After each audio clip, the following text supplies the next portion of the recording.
I am Andrew White. I'm the Vice President of Chicago Area Peace Action UIUC chapter. We're the student organization operating out of Champaign-Urbana, University of Illinois. And I'm presenting with Samir. Samir, do you want to give yourself a brief introduction? Yeah, Andrew, do you mind spotlighting me as well? Oh, yeah. Let me see. Oh, I have a good turnout. And I can't spotlight. Okay. I'm just gonna stop share very quickly. And then let me try it again. I think. Let's see. Nope, I can't spotlight in. Okay. Um, yeah, I think if you just talk, people will be able to see. Yeah, Sorry. that's fine. David, if by any chance you are a co-host, if you could do that. If not, it's totally fine. Hello everybody. My name is Samir Mohammed. Just quickly, I'm a junior at DePaul University, and I'm the president of Chicago Area Peace Action DePaul. And me and Andrew have a presentation for you guys that we're going to get started in very momentarily. And Andrew will kick us off and then we'll get going. But thank you all for coming. We have a pretty good turnout, so I appreciate all of you being here. Yes, thank you so much. First, we wanted to go through a couple of logistical things. We're trying to keep the first portion of the conversation to be more of a presentation.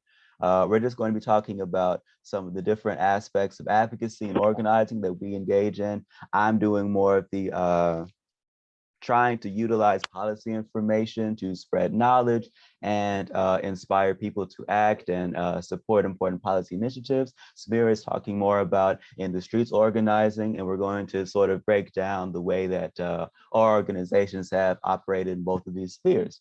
So we wanted to keep questions for the end. If you put your questions in the chat, we will keep track of them and we'll get into them during the discussion portion. We also wanted to take a minute to make note of the fact that the internet has really opened up a lot of different tools to be used in service of the pursuit of justice. And this is a very exciting time for everyone who has the time and the will, shouldn't say the will, the time and the motivation to get into the advocacy world. And so we're so excited that you're here, taking a step to try to expand your knowledge. It's awesome. Okay, gonna share my screen one more time. Still works. Okay. Just going to click through here. There we go. Yeah. So, quick review of the outline, discussing advocacy through public policy knowledge, discussing communication with election officials, and then discussing alternative methods to standard organizing / activism. And yep, Q&A session at the end. Okay, so a great thing about the internet is that there are a lot of free content creation sites. I am partial to Canva, probably because I've used it a bunch of times. I don't know if it's necessarily the best one, but I like it very much.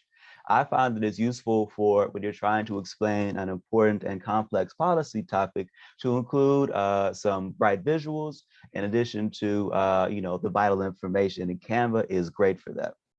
So I'm going to talk a little bit about writing up policy information. So the first step for me is just gathering information. A great way to do that is to reference summaries created by policy journalists or people who write for think tanks. If you reference a summary, it should come from a credible source. Social media is a great entry point, but shouldn't be like the be all end all. If you are on Facebook, for example, I found a lot of great different accounts that post very useful information about a wide variety of topics. But if you stop with what they're saying, there's a chance that you will get information that has not been verified, you might say. And I think that that reduces our ability to articulate ourselves in a useful and correct fashion, which is something that I try to avoid when making policy information.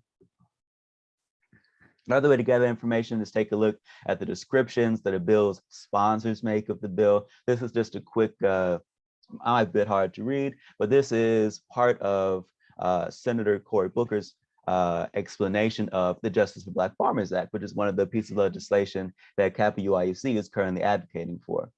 Senator Booker explains the portions of the bill that are, I guess you might say, most major. And while of course also referencing his role in bringing the bill to Congress.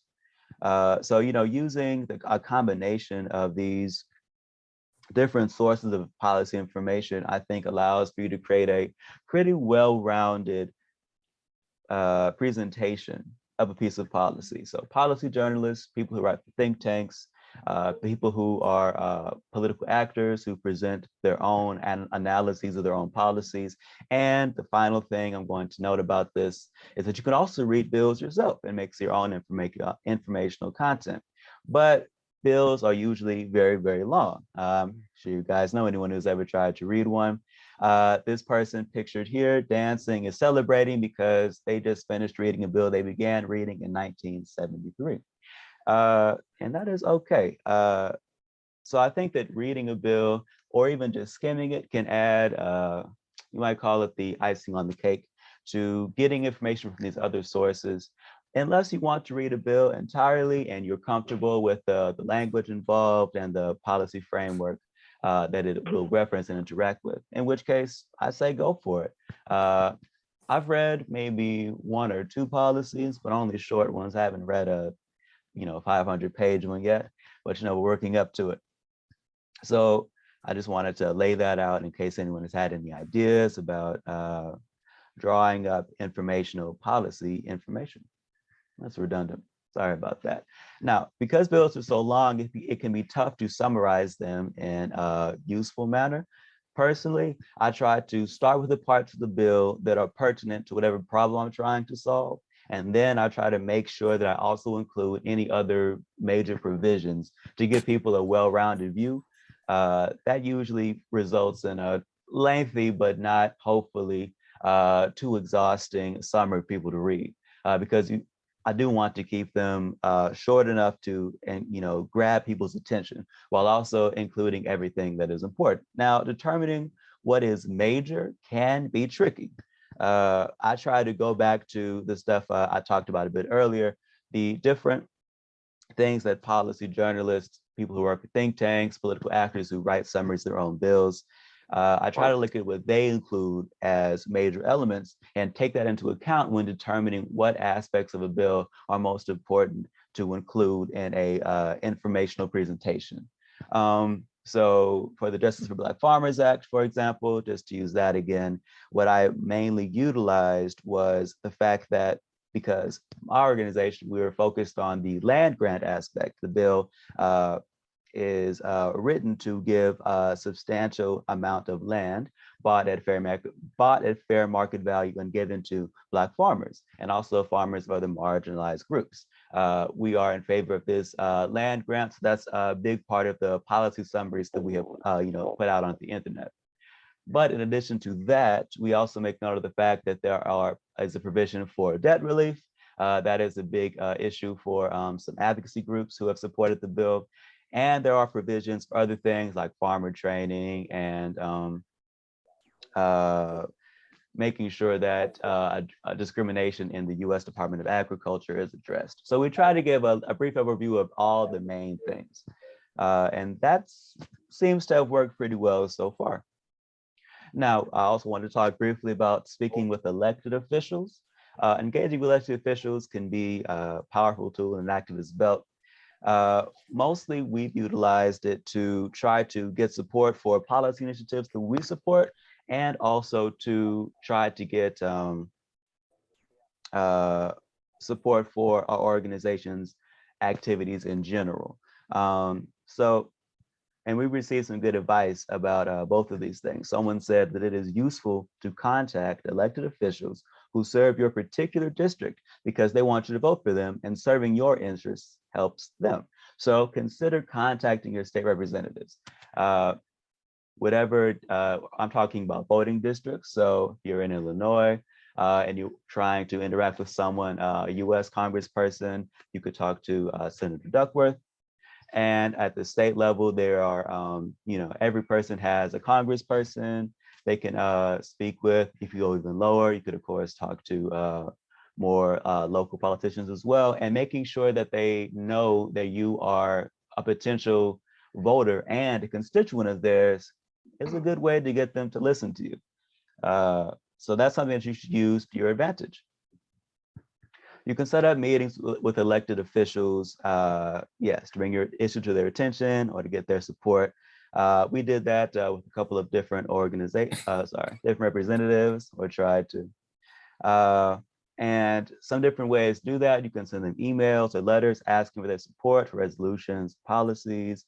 Meetings can also be effective. That's a chance for them to try to impress upon you their strength as a candidate, because they will be eventually elected again, or they will run for election again and they want your support.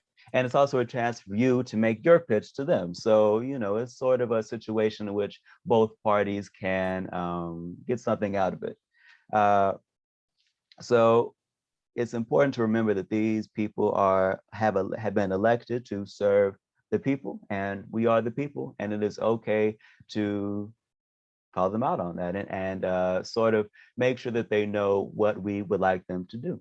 Also, the last thing I want to say is anything involving elected officials means that patience and persistence are key. Sending multiple emails to offices with a respectful amount of time given, between responses, and being comfortable with people taking a long time to respond have served us well in allowing us to manage our expectations and do the good work that we're trying to do. And with that, I will hand it over to Samir. Thank you, Andrew. I just wanted to quickly say before we get started with my section that if anybody has any questions, feel free to put them in the chat and we will address them following my part and once we get into the Q&A session. Also, just want to quickly say that my connection was a bit unstable like about 5 minutes ago. So hopefully nothing happens, but just in case, Andrew, just be ready to kind of jump in if you can.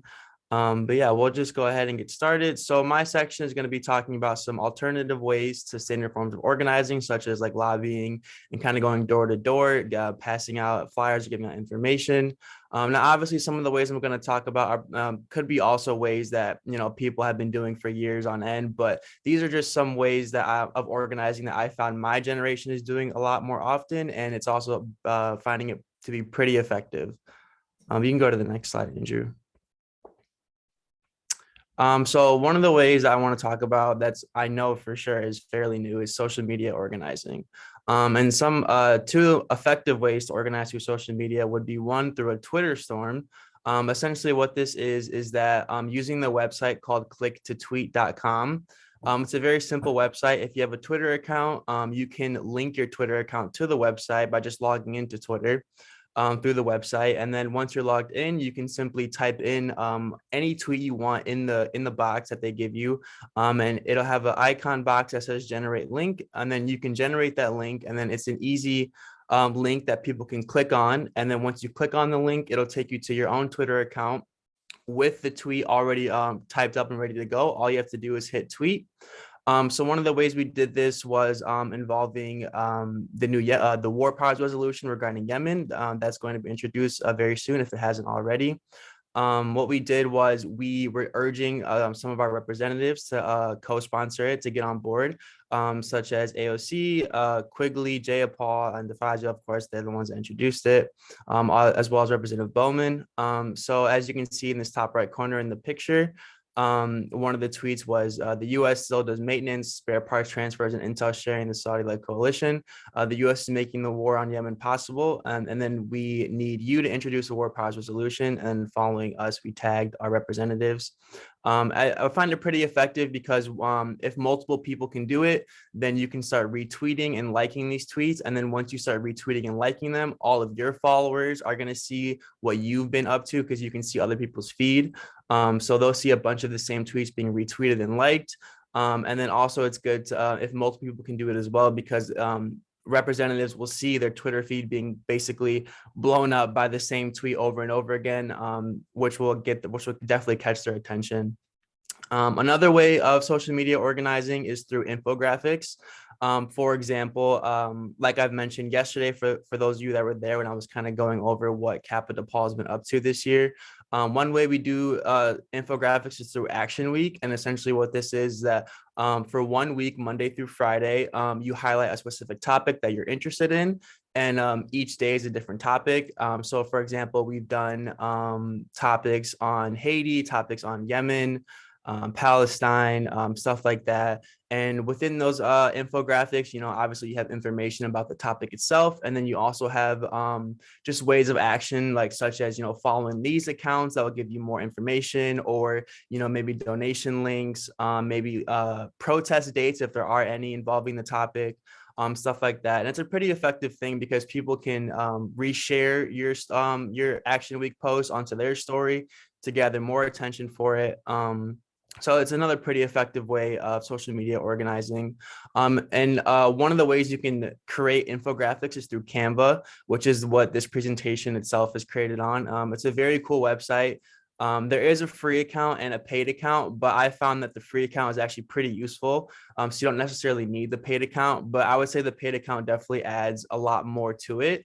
But you can still definitely create some very effective and very eye-catching infographics as well with the free account. So that's one way you can do it. And then also just in general, social media organizing is a really good way to, you know, connect with other activist groups and other individuals because of the internet. You know, like for example, CAPA DePaul is in a group chat with other fellow organizations at DePaul, such as Dissenters and SJP DePaul. And then also even organizations from other schools, such as like Loyola Dissenters, SJP UIC. So it's a great way to organize and just connect with other people. So just some examples, like I said, of some of the Action Week infographics we made. This is on the humanitarian crisis in Yemen. This is just one information slide that we had. You can create multiple information slides. This is just one of them that we had, just kind of detailing the humanitarian crisis, giving out some details about it. So yeah, that's kind of like an example of how to do it.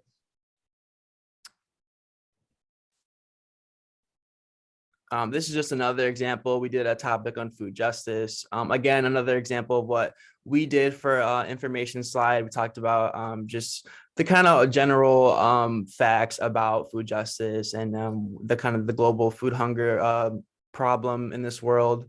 So yeah.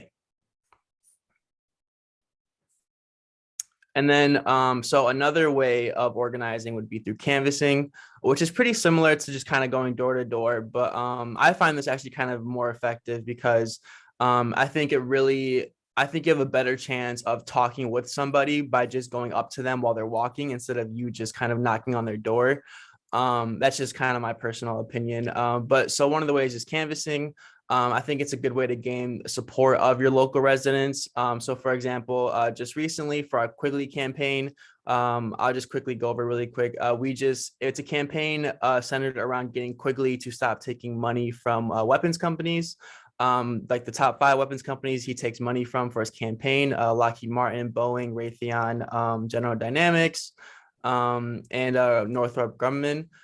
So we made a flyer kind of detailing just money in politics and how it affects our politicians, and just talks about you know, anti-war and stuff like that. And we kind of just, and then we also had our protest that was coming up within that week.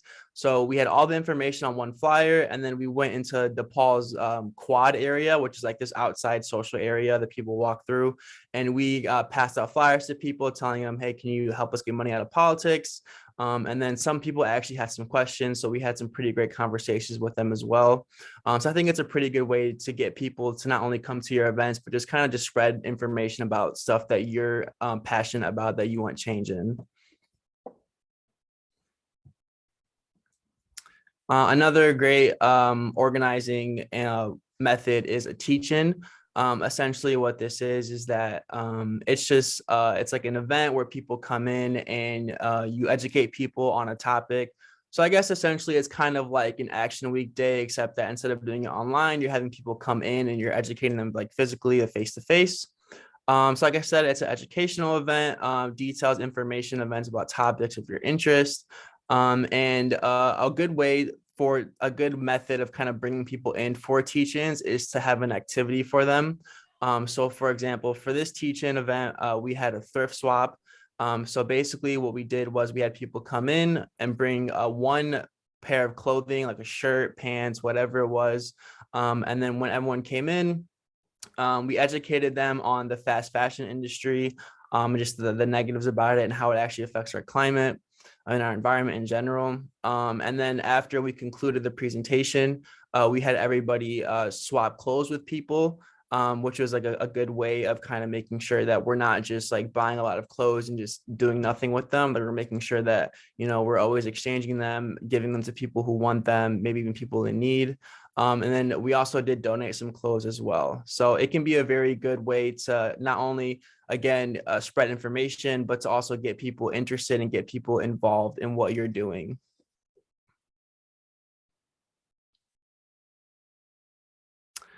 This is another example of a teaching we did my freshman year of college. This was a really great turnout and a really good event overall. So essentially what this was, from just the top of my head, from my own memory, was a teaching about ICE. We kind of just, you know, detailed just the very bad aspects of ICE and how harmful it is to immigrants, to people coming in from to our country. And one of the great ways that we had for this teaching that kind of brought people in was our activity. Again, so what we did was we divided everyone up into groups, and we had each group go to a table, and each table had one or two CAPA members that had a specific topic regarding ICE. I don't remember the topics off the top of my head. Like I said, it was about 3 years, 3 years ago at this point. But we had a really great turnout, and we got a lot of people active and engaged with our topic. And then at the very end, we had people write letters regarding ICE that you can see in the picture on the left that we sent out.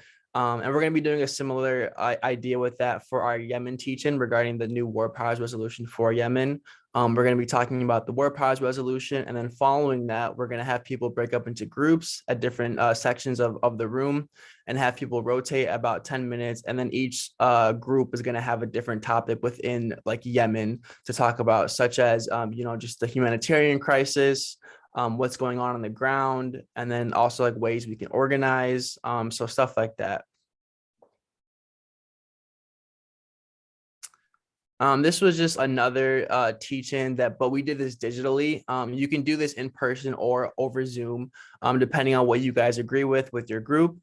So essentially what we did here was the event was called COVID-19 Behind Bars.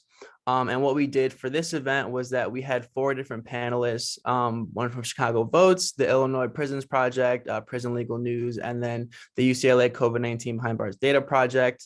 And we had these panelists come in over Zoom, and we had just a very long but very in-depth Q&A discussion where we had questions for the panelists, and then we got their own opinions and perspectives from each person on each question. We had a lot of people show up. We had about over 30 people that showed up over Zoom, which was a great turnout, especially considering online activism.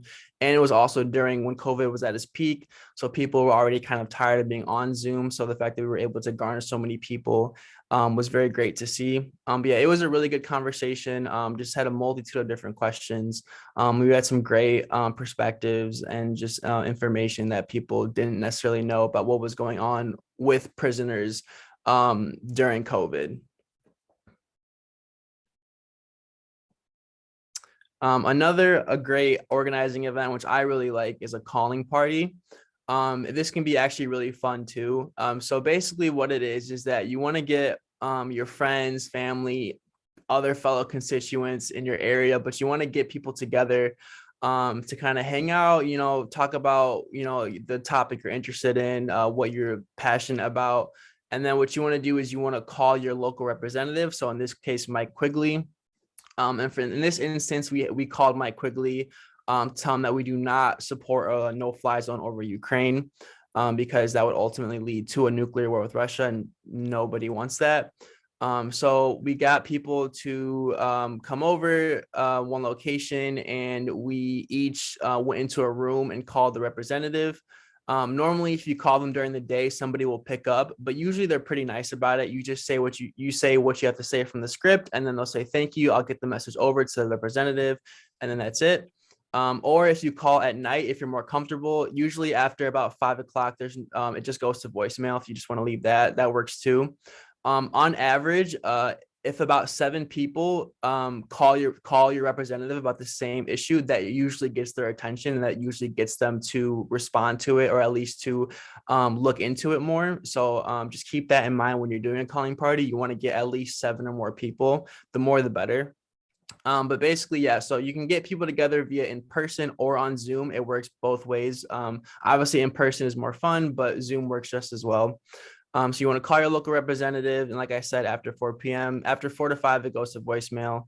You can either freely speak or you can leave a script. Usually it's easier to leave a script just because, it could be nerve wracking calling it like a representative.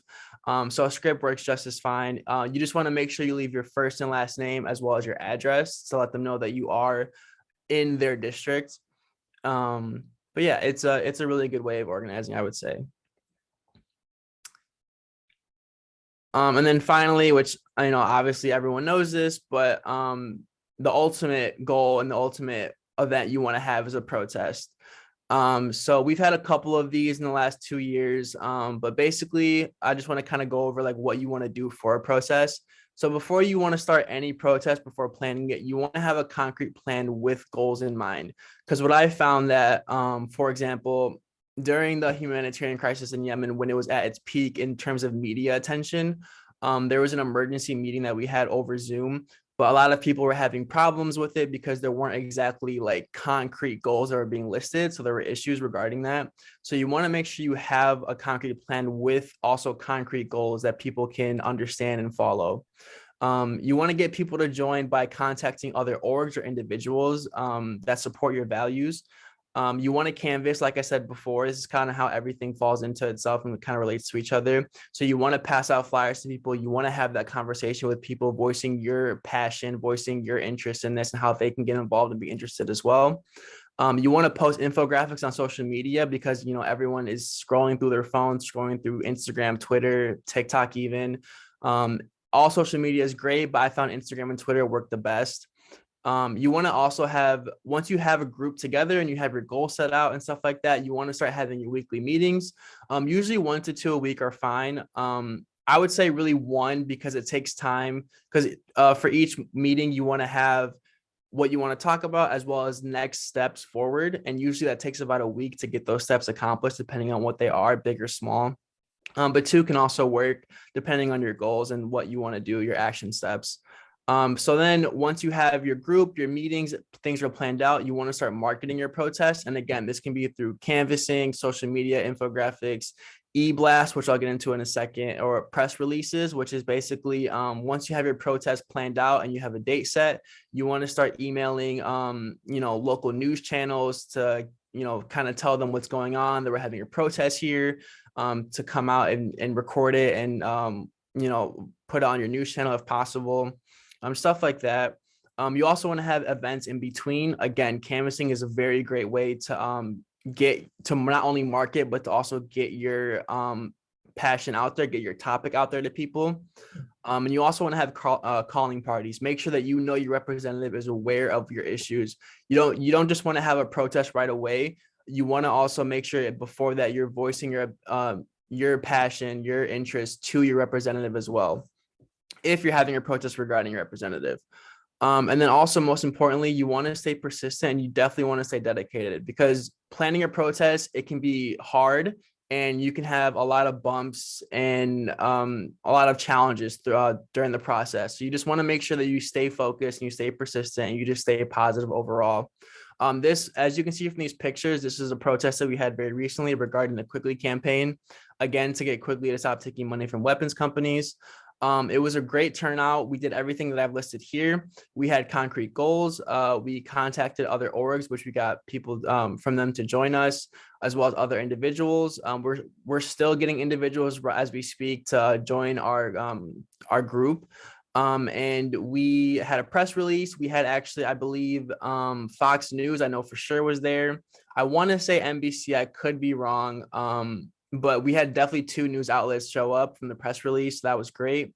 And we had speeches voicing our demands regarding the war in Ukraine, the war powers resolution, of course, our ultimate demand, which is to get quickly to stop taking money from weapons companies. The police were even there, which no one likes the police, but if the police are there, that means that you're probably doing something right, in my opinion. So yeah, it was a really great turnout, and protests are definitely, in my opinion, the ultimate goal, which you want to have. But yeah, you can just go to the next slide. This is an example, like I said, of a press release and an eblast. So as you can see on the left side, you have a press release just kind of detailing what you're doing. So this was the Peace Summit press release, but you're kind of just detailing what's going to be happening, who's on board with it. So I think the more people that are on board, the more interested they'll be, because they'll see that it's a pretty big topic, or at least it has a lot of attention. And then on the right side, you just have an eblast, which kind of goes out to just individuals more so, and also organizations.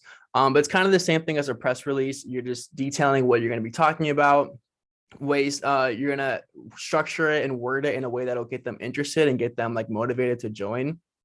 But yeah, overall, they're both very good ways of getting people to come out to your event, whether it's in person or Zoom. For example, for the Peace Summit, we've gotten over 160 registrants, and I think a lot of this has to do with our eblast and just with our marketing overall, with social media infographics and stuff like that. But yeah, so that concludes both Andrew and me and Andrew's presentations. We're gonna have a Q&A session now. If anybody has any questions, please feel free to drop them in the chat. We have about 5 or so minutes left, so I think we're on pretty good timing here. So yeah, if anyone has any questions, just feel free to ask them.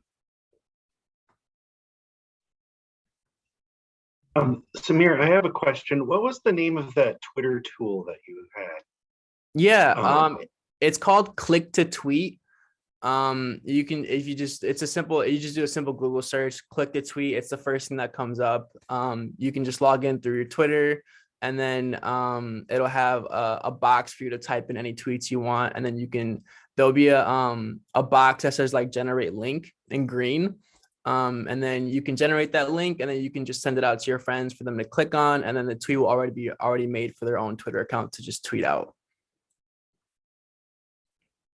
Oh, thanks. I'm a Twitter addict, and I heard you talking about the tool before, but I kind of forgot the name.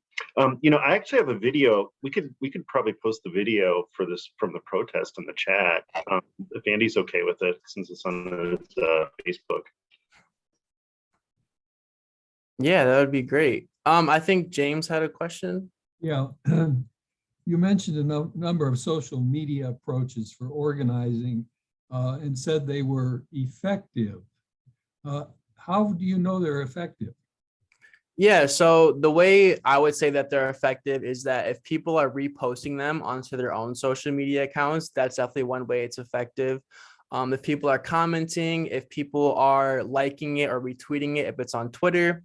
But yeah, for Instagram in particular, if people are reposting it to their story, or for example, if you have an action, for example, maybe emailing your representative, you can see how many people have emailed your representative, and if you see like the number keeps going up, then I say that's another way it's effective as well. But yeah, those are probably like the main ways that you can see that it's effective. Okay, good, thank you. Yeah. Andy, you had a question? Yeah, it was more a comment. You talked about goals in mind, which is important. To go into something with very clear demands. What is it that you want of these people? But I think, in addition to that, it's super important to do what's often called a power analysis, which is, where do these people come from? How do they become so damn powerful? And where do their interests lie? Because I think one of the biggest problems with lobbying is treating some of these clowns, and the farther up you go the food chain, the clownier they get, in terms of they're there because they represent American capitalism. And so like if you're talking about an issue like Palestine, Israel is the United States' unsinkable aircraft carrier. And that's why, come what may, I mean, Palestinians, I mean, you know this, don't get any play in proportion to their numbers in US policy because it is such a critical buttress to US domination of the region. And so I think treating these people as opponents and not as allies or potential allies is super important. I mean, they may give lip service to being on our side, but when it comes down to a vote, you know, it's like this Chicago City Council. There's lots of shadow votes or shadow endorsements of great bills, but when it comes to the vote, they're on the other side. And so I think educating our own people to, we're not asking, we're not supplicating, we're not going to try and educate Congressman so-and-so to do the right thing. We're going to demand, and we're going to try and force them to do the right thing the way that a bottom-up movement forced the United States out of Vietnam, for example. Force them to do something that they see as against their material interests. And I think particularly when you're talking about Palestine, but even Yemen, because of the US relationship with Saudi Arabia, all critical Congress people are going to be on the wrong side of this. And the only way we're going to get them to actually respect the fact that MBS murdered an American journalist is to force them to do something they really don't want to do. And that's part of a power analysis. That's it for me. No, yeah, I totally agree. I've done a couple lobby meetings myself, and it's always usually, oh, we'll let the representative know and we'll get back to you. And then, we'll email them like, hey, any update? And then they normally don't have any update for you, or they just don't even respond in general. Like I've had a lobbying meeting regarding Palestine and also regarding the war powers resolution just this other week.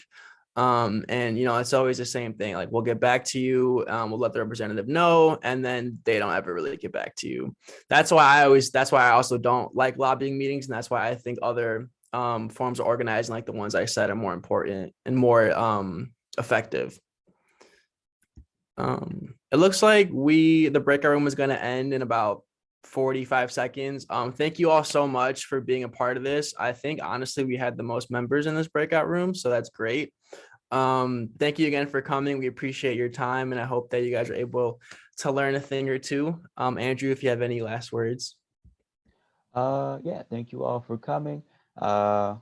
I do have opinions on the relative merits of informing policymakers about policies, because if they do choose to support your legislation, they can use your information and potentially support your interests, although I do not believe that they are necessarily often or even usually going to respond to your concerns based on my experiences as well. Thank you all so much for coming. Have a great rest of the day.